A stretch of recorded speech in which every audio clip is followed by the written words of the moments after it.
देश के नामी पूर्व नौकरशाहों, राजनयिकों और शिक्षाविदों के एक समूह ने सुप्रीम कोर्ट में एक जनहित याचिका दायर कर कोर्ट से केंद्र सरकार को ये निर्देश देने की गुहार लगाई है कि वो इजराइल को हथियार और अन्य सैन्य उपकरण निर्यात करने वाली भारतीय कंपनियों के लाइसेंस रद्द करे और नए लाइसेंस नहीं दे।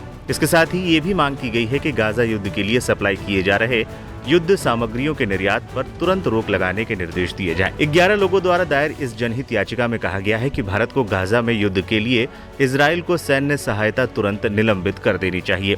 याचिका में आरोप लगाया गया है कि सैन्य हथियार और गोला बारूद की आपूर्ति नरसंहार सम्मेलन का उल्लंघन है। ये जनहित याचिका 11 लोगों ने दायर की है, जिसमें नोएडा निवासी अशोक कुमार शर्मा भी शामिल हैं। वकील प्रशांत भूषण के माध्यम से ये अर्जी दायर की गई है। इसमें रक्षा मंत्रालय को पक्षकार बनाया गया है और कहा गया है कि भारत विभिन्न अंतर्राष्ट्रीय कानूनों और संधियों से बंधा हुआ है जो भारत को युद्ध अपराधों के दोषी देशों को सैन्य हथियार नहीं देने के लिए बाध्य करते हैं, क्योंकि किसी भी निर्यात का उपयोग अंतर्राष्ट्रीय मानवाधिकार कानून के गंभीर उल्लंघन के लिए किया जा सकता है। सुप्रीम कोर्ट में सोमवार को इस मामले की सुनवाई होने की संभावना है। याचिका में कहा गया है कि रक्षा मंत्रालय के तहत सार्वजनिक क्षेत्र के उद्यम सहित कई कंपनियों द्वारा इजराइल को सैन्य उपकरणों की आपूर्ति संविधान के अनुच्छेद 14 और 21 के साथ साथ अंतर्राष्ट्रीय कानून के तहत भारत के दायित्वों का उल्लंघन है। इजराइल को दी जाने वाली सैन्य सहायता को तुरंत निलंबित कर दिया जाना चाहिए। मौजूदा समय में रक्षा मंत्रालय के तहत सार्वजनिक क्षेत्र के उद्यम मेसर्स म्यूनिशन इंडिया लिमिटेड और प्राइवेट सेक्टर की कंपनी मेसर्स प्रीमियर एक्सप्लोजिव और Adani defence and aerospace limited सहित अन्य कंपनियों द्वारा हथियारों की आपूर्ति इजराइल को की जा रही है।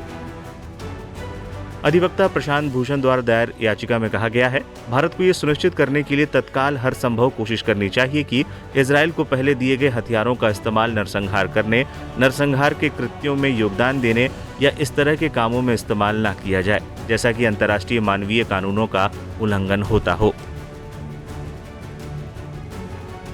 याचिकाकर्ताओं में अर्थशास्त्री जयाद्रेज, पूर्व नौकरशाह हर्ष मांदर और सामाजिक कार्यकर्ता निखिल डे शामिल हैं। उन्होंने तर्क दिया कि भारत के संविधान का अनुच्छेद 21 गैर नागरिकों के लिए भी उपलब्ध है और इस मुद्दे की न्यायिक समीक्षा की जानी चाहिए, क्योंकि भारत की कार्रवाई सीधे तौर पर इजराइल के साथ चल रहे युद्ध में फिलिस्तीनियों की मौत में सहायक बन रही है। अर्जी में कहा गया है कि गाजा पर इजराइल के हमले में हजारों फिलिस्तीनी नागरिक मारे गए हैं। इससे पहले हमास के बंदूकधारियों ने 7 अक्टूबर 2023 की सुबह गाजा की सीमा पार करके इजराइल में धावा बोलकर लगभग 1200 लोगों की हत्या कर दी थी। उन्होंने इजराइल के कई लोगों को बंधक भी बना लिया था।